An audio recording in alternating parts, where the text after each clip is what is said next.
Hello friends, welcome to brain amplifier. और इस video में हम बात करने वाले हैं बेरूबारी यूनियन की। तो यहाँ पर हम कॉन्स्टिट्यूशनल एस्पेक्ट के साथ साथ बात करेंगे उस वक्त के जियो पॉलिटिक्स की कि कैसे टर्न ऑफ इवेंट्स हुए, क्या रोल था पंडित नेहरू का, डॉक्टर राजेंद्र प्रसाद का, वेस्ट बंगाल गवर्नमेंट ने क्या इतनी आसानी से बेरूबारी को जाने दिया, और अभी क्या सिचुएशन है। अभी बेरूबारी इंडिया में है या बांग्लादेश में है, नेहरू और नून का एग्रीमेंट क्या था। तो बहुत कुछ हम यहाँ सीखेंगे। साथ के साथ हम देखेंगे 3 बीघा कॉरिडोर क्या है, जो एनक्लेव्स और इंडिया और बांग्लादेश के बीच में एनक्लेव्स का जो आदान प्रदान हुआ है, उसके बाद अभी क्या सिचुएशन है। तो बहुत कुछ हम सीखेंगे। तो चलिए शुरू करते हैं। देखिए, बेरूबारी क्या है। बेरूबारी एक एरिया है वेस्ट बंगाल में, लेकिन ये जो एरिया था ये 2 थानों के बीच में आता था 1947 के पहले। एक थाना था जलपाईगुड़ी थाना और दूसरा था बोडा थाना। तो इन दोनों के ये जो बेरूबारी एरिया था ये दोनों थानों में आता था, जलपाईगुड़ी में और बोडा में भी। अगर मैं इसकी लोकेशन देखूं तो यहाँ मुझे दिखेगा बेरूबारी। ये आप यहाँ देख सकते हैं, ये रहा बेरूबारी। तो ये जो है ये वेस्ट बंगाल का पार्ट है, और ये जो नीचे हम वाइटिश पार्ट देख रहे हैं ये फ़िलहाल बांग्लादेश है, जो उस वक्त ईस्ट पाकिस्तान था। तो एक बार हम मैप में भी देख लेते हैं कि बेरूबारी की लोकेशन क्या है।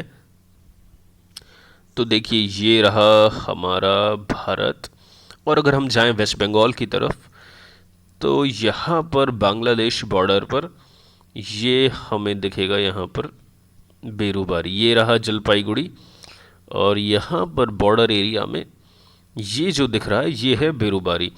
तो ये जो सारा इंसिडेंट है ये इस एरिया को लेकर है। ये एकदम यहाँ पर ये बांग्लादेश है, ये इंडिया है, बांग्लादेश बॉर्डर की ये बात है।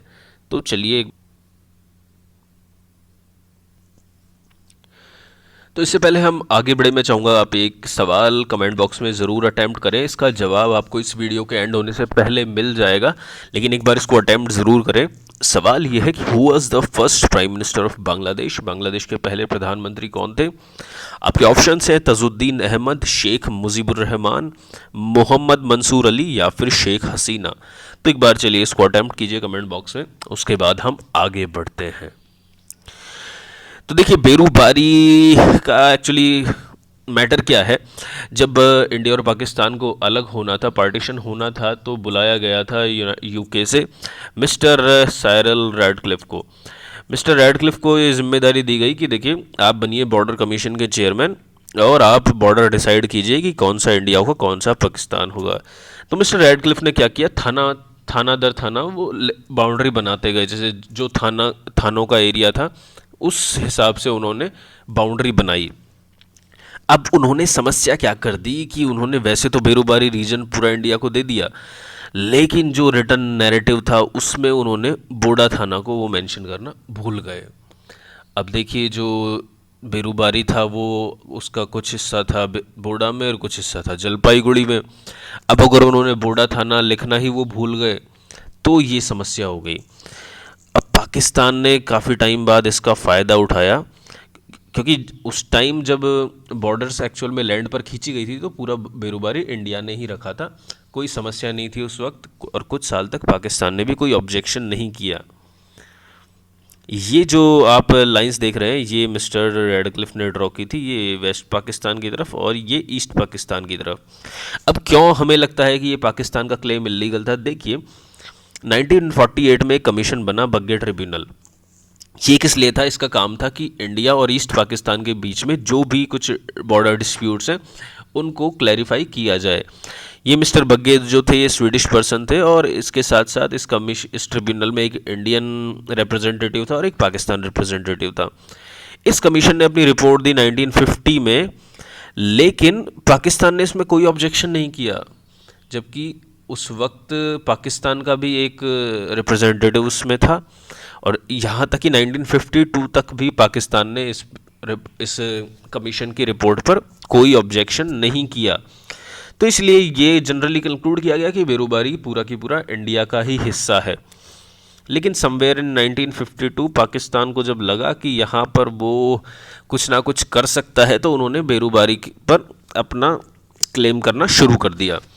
उन्होंने कहा कि देखिए, ये जो बोडा थाना है ये मिस्टर रेडक्लिफ ने लिखा नहीं है, तो ये जो एरिया है बेरूबारी का ये है हमारा। तो आप ये हमें दे दीजिए।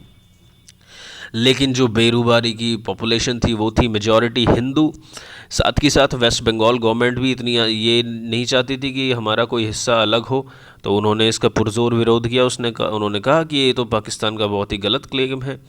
यहाँ तक कि जो उस वक्त के चीफ मिनिस्टर थे वेस्ट बंगाल के, मिस्टर बिधन चंद्र रॉय, तो उन्होंने तो अपनी असेंबली में एक रेजोल्यूशन पास कर दिया कि ये जो डिमांड है इलीगल है।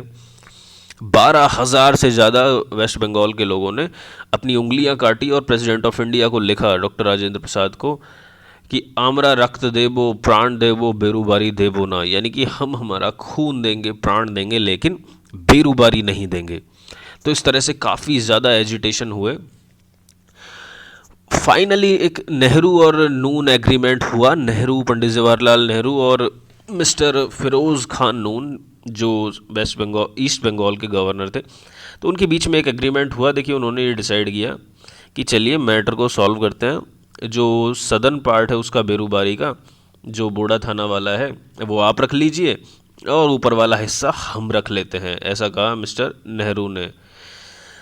तो देखिए, इसमें क्या था कि इसमें ये था कि जो बेरूबारी के अलावा एनक्लेव्स का भी एक्सचेंज होना था, कि जो बांग्लादेश के एनक्लेव्स हैं इंडिया में, वो बांग्लादेश को मिल जाएंगे, और जो वो इंडिया ही रख लेगा, और जो इंडिया में बांग्लादेश के एनक्लेव है वो बांग्लादेश रख लेगा। एनक्लेव क्या होता है अभी हम समझेंगे। तो इस तरह से कुछ कूच बिहार के एनक्लेव थे, वो बांग्लादेश पाकिस्तान को मिलने थे, और साथ के साथ कुछ पाकिस्तान के एनक्लेव्स थे वो इंडिया को मिलने थे। लेकिन ये भी था इस एग्रीमेंट में कि अगर फॉर एग्ज़ाम्पल इंडिया पाकिस्तान को ज़्यादा एरिया देता है, तो उस ज़्यादा एरिया के लिए कोई कॉम्पनसेशन इंडिया को नहीं दिया जाएगा। तो इस तरह से ये डिसाइड हुआ कि जो बेरूबारी यूनियन है उसका जो सदर्न पार्ट है वो, और साथ के साथ 4 कूच बिहार के एनक्लेव, ये पाकिस्तान को दे दिए जाएंगे, और बेरूबारी यूनियन का ऊपर वाला हिस्सा इंडिया रख लेगा। तो ये पंडित जवाहरलाल नेहरू और फिरोज शाह नून के बीच में ये एग्रीमेंट हुआ था। और ये जो एरिया है बेरूबारी का, आप यहाँ देख सकते हैं, ये रहा बेरूबारी का एरिया। ये हम मैप में देख ही चुके हैं। लेकिन क्या हुआ, बहुत ज़्यादा एजिटेशन होने लगे पूरे देश में, और ख़ासकर वेस्ट बंगाल में काफ़ी इस चीज़ का विरोध हुआ कि हम कैसे इस तरह से अपनी कोई टेरिटरी पाकिस्तान को दे सकते हैं। तो फाइनली डॉक्टर राजेंद्र प्रसाद ने सुप्रीम कोर्ट को रिक्वेस्ट की, आर्टिकल 143 का उपयोग किया उन्होंने, और उन्होंने सुप्रीम कोर्ट से सलाह मांगी। उन्होंने कहा कि देखिए, आप हमें ये बताइए कि क्या एग्जीक्यूटिव विंग के पास ये पावर है कि वो इस तरह से इंडिया की कोई भी टेरिटरी को सीड कर सके, या फिर इसमें लेजिस्लेटिव की ज़रूरत पड़ेगी। तो उन्होंने कहा कि क्या लेजिस्लेटिव एक्शन ज़रूरी है, और साथ के साथ उन्होंने ये पूछा कि क्या आर्टिकल 3 के अंदर जो हमें शक्तियाँ दी गई है पार्लियामेंट को, कि आप कोई इंडिया की कोई भी टेरिटरी को डिमिनिश कर सकते हैं, उसका एरिया कम कर सकते हैं, तो क्या उसमें उन्हें ये भी शक्ति है कि वो कोई टेरिटरी दूसरे देश को दे दें, या फिर आर्टिकल 368 के अंदर उन्हें कोई कॉन्स्टिट्यूशनल अमेंडमेंट लाना पड़ेगा। तो ये पूछा प्रेसिडेंट ने। तो सुप्रीम कोर्ट ने कहा कि देखिए, पहले तो सुप्रीम कोर्ट ने यही कह दिया कि पार्लियामेंट के पास ऐसी कोई शक्ति नहीं है कि वो इंडिया की कोई भी टेरिटरी विदेश को दे दे। साथ के साथ उन्होंने जो अटॉर्नी जनरल थे उनके उस आर्ग्यूमेंट को भी खारिज कर दिया कि बेरूबारी कभी इंडिया का हिस्सा था ही नहीं। तो फाइनली सुप्रीम कोर्ट ने कंक्लूजन में ये कहा कि एग्जीक्यूटिव के पास ये शक्तियां नहीं हैं कि वो इंडिया की कोई भी टेरिटरी को सीड कर सके। एग्जीक्यूटिव का मतलब हुआ प्राइम मिनिस्टर, उनका कैबिनेट, वाइस प्रेसिडेंट, प्रेसिडेंट। तो इनके पास ये शक्ति नहीं है कि वो कोई भी इंडिया की टेरिटरी को सीड कर सके। तो उसके बाद पंडित नेहरू लेके आए 9th कॉन्स्टिट्यूशनल अमेंडमेंट 1960। तो ये लाया गया था पार्लियामेंट में उनकी मेजॉरिटी को यूज़ करके, क्योंकि कांग्रेस की मेजॉरिटी थी उस टाइम। तो पंडित नेहरू ये अमेंडमेंट लेके आए। लेकिन इस अमेंडमेंट के आने के बाद भी बहुत टाइम तक बेरूबारी पाकिस्तान में नहीं जा पाया, क्योंकि बहुत सारे कोर्ट केसेस हो गए और पूरे सब जगह एजिटेशन होने लगे। लेकिन फाइनली सुप्रीम कोर्ट ने भी ये कह दिया कि ठीक है, पार्लियामेंट कोई भी टेरिटरी को सीड कर सकती है अगर वो आर्टिकल 368 के अंदर स्पेशल मेजॉरिटी से इसको पार्लियामेंट में पास कर दें। लेकिन उस वक्त तक क्या हुआ, 1971 आ गया था और पाकिस्तान में इंटरनल स्ट्रगल चालू हो गए और बाद में ये दो टुकड़ों में बट गया, बांग्लादेश अलग हो गया। अब जैसे ही बांग्लादेश बना तो ये जो अमेंडमेंट था ये बड़ा ही कन्फ्यूजिंग हो गया कि ये अब होगा या नहीं होगा। इसीलिए साउथ बेरूबारी जो था वो भी अमेंडमेंट आने के बाद भी इंडिया का ही हिस्सा बना रहा। उसके बाद आया इंदिरा मुजीब अकॉर्ड 1974। मुजीबुर रहमान जो थे बांग्लादेश के सेकंड प्राइम मिनिस्टर थे, फर्स्ट थे तजुद्दीन अहमद, पहले प्रधानमंत्री थे तजुद्दीन अहमद, लेकिन जब इलेक्शन हुए तो मुजीबुर रहमान को चुना गया। तो 1974 में हमारी उस वक्त की प्राइम मिनिस्टर इंदिरा गांधी और मुजीबुर रहमान के बीच में एक अकॉर्ड साइन हुआ और उन्होंने ये डिसाइड किया कि देखिए बेरूबारी को इंडिया में रहने दीजिए, साथ की साथ जो चार कूच विहार के एनक्लेव है वो भी इंडिया में रहने दीजिए। बदले में हम आपको क्या देंगे, जो दाहग्राम और अंगरपोटा एनक्लेव है इंडिया की टेरिटरी में आपके, वो आप रख लीजिए। साथ के साथ हम आपको एक कॉरिडोर देंगे जिससे आप मेनलैंड बांग्लादेश से ये अंगरपोटा और दाहग्राम को एक्सेस कर पाएंगे। तो देखिए एनक्लेव क्या होता है, तो फॉर एग्जांपल ये कोई टेरिटरी है इंडिया की है, ये अगर चारों तरफ से बांग्लादेश से घिरी हुई है तो ये जो टेरिटरी इंडियन टेरिटरी है ये कहलाएगी बांग्लादेश की एक एनक्लेव। तो अगर इस टेरिटरी में आपको पहुंचना है तो आपको वाया बांग्लादेश गुजरना पड़ेगा, इसे हम कहते हैं एनक्लेव। तो जो अंगरपोटा और दाहग्राम है ये एक इंडियन के एनक्लेव है, यानी कि बांग्लादेश की टेरिटरी है जो सब तरफ से इंडियन टेरिटरी से घिरी हुई है। ऐसे बहुत सारे एनक्लेव थे, तो सारे एनक्लेव्स का एक्सचेंज होना था, यानी कि जो एनक्लेव्स इंडिया में हैं बांग्लादेश के वो इंडिया रख लेगा और जो बांग्लादेश में हैं इंडिया के उनको बांग्लादेश रख लेगा।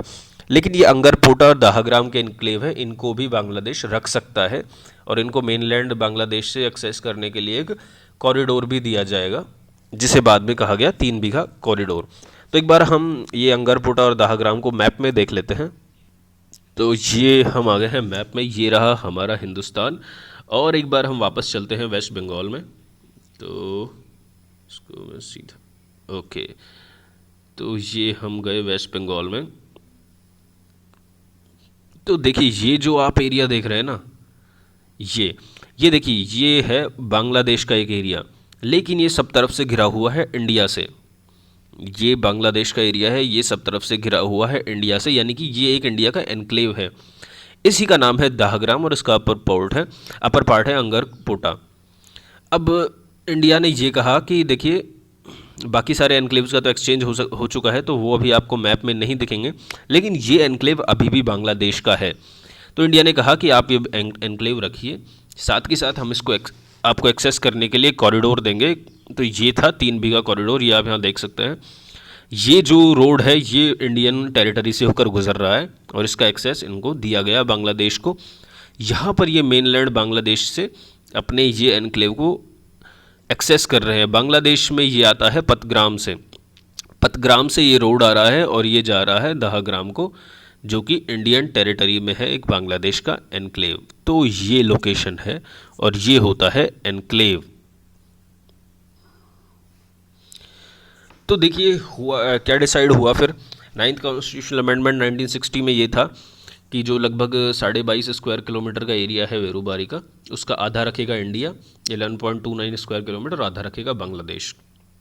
ठीक है, यानी कि सदन बेरूबारी बांग्लादेश रख रहा था 11.29 स्क्वायर किलोमीटर। साथ की साथ 4 कूच विहार के एनक्लेव थे, वो भी बांग्लादेश को मिलने थे। उनका एरिया था लगभग 6.84 स्क्वायर किलोमीटर। यानी कि जो टोटल एरिया हम ट्रांसफ़र करने वाले थे बांग्लादेश को वो था 18.13 स्क्वायर किलोमीटर।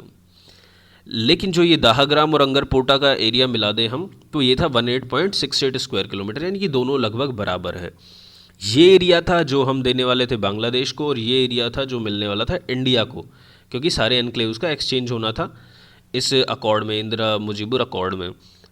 और लेकिन क्या था, ये बेरूबारी की जो पॉपुलेशन थी वो थी 90% हिंदू, दाहग्राम की पॉपुलेशन थी मेजॉरिटी मुस्लिम। तो इन्होंने देखिए ये डिसाइड किया कि ठीक है ऐसा करते हैं, दाहग्राम अंगरपोटा आप रख लीजिए, ये एनक्लेव है, इनका हम एक्सचेंज नहीं करते, इसको एक्सचेंज से हटा देते हैं, और ये जो बेरूबारी और कूच विहार है इसको हम रख लेते हैं। 100 कॉन्स्टिट्यूशनल अमेंडमेंट 2015 हुआ था जिसमें इंडिया ने रेटिफाई कर दिया ये जो एक्सचेंज है एनक्लेव्स का, और उसके बाद ये सारे एनक्लेव एक्सचेंज हो गए थे। बांग्लादेश ने ये 1974 में ही रेटिफाई कर दिया था, लेकिन इंडिया नहीं कर पाया था। इंडिया ने अभी 2050 में रेटिफाई किया है। इससे पहले इंडिया और बांग्लादेश के बीच में काफ़ी सारे एनक्लेव्स थे। साथ ही साथ इंडिया ने इनको दिया एक 3 बीघा कॉरिडोर एक्सेस करने के लिए इनके दाहग्राम और अंगरपोटा एनक्लेव को। देखिए, ये जो 3 बीघा कॉरिडोर है, बांग्लादेश ने पहले कहा था कि हमें ये परमानेंटली ये एरिया ऑफ लैंड चाहिए, लेकिन इंडिया ने कहा देखिए परमानेंटली देने के लिए बड़ा मुश्किल है, हमें पार्लियामेंट में जाना पड़ेगा, हम एक इंडियन टेरिटरी को सीड कर रहे हैं तो बड़ा मुश्किल हो जाएगा इंटरनली ये हमारे लिए। तो इंडिया ने क्या किया, अब लीज पर ये एरिया बांग्लादेश को दे दिया। तो 3 बीघा कॉरिडोर क्या है, हमने जैसे मैप में देखा, this is just a strip of land जो वेस्ट बंगाल और बांग्लादेश बॉर्डर पर है। बांग्लादेश मेन लैंड को ये कनेक्ट करता है दाहग्राम अंगरपोटा एरिया से, और 2011 में ये लीज पे दे दिया गया बांग्लादेश को। और ये 2015 में जो इंडिया ने रेटिफाई कर दिया अकॉर्ड, और उसके बाद सारे एनक्लेव्स का एक्सचेंज हो गया था इंडिया और बांग्लादेश के बीच में। उसके बाद ये ही केवल एक एनक्लेव बचा है दाहग्राम अंगरपोटा, बाकी सारे एनक्लेव एक्सचेंज हो चुके हैं। और ये पतग्राम उपजिला से कनेक्ट करता है बांग्लादेश को में, ये भी हम देख चुके हैं। तो देखिए, ये एक बार आप वापस मैप में देख लीजिए, ये रहा दाहग्राम, ये अंगरपोटा इसका अपर पार्ट, और ये 3 बीघा कॉरिडोर इधर से आ रहा है बांग्लादेश मेनलैंड से, इंडियन टेरिटरी से इतना गुजर रहा है और ये वापस मिल गया बांग्लादेश में। तो ये जो अकॉर्ड था उसकी आर्टिकल 1.14 में डिसाइड कर लिया गया था कि जो सदर्न बेरूबारी है वो इंडिया रखेगा, साथ ही साथ कूच विहार का एनक्लेव इंडिया रखेगा, और बदले में दाहग्राम और अंगरपोटा बांग्लादेश रख सकता है, और उन्हें ये एक 3 बीघा कॉरिडोर भी दिया जाएगा। तो इसी के साथ हमारा ये वीडियो ख़त्म होता है। आई होप आपको कुछ सीखने को मिला होगा। तो अगर आपको वीडियो अच्छा लगा तो please like it, share it, and please subscribe the channel. Thank you so much.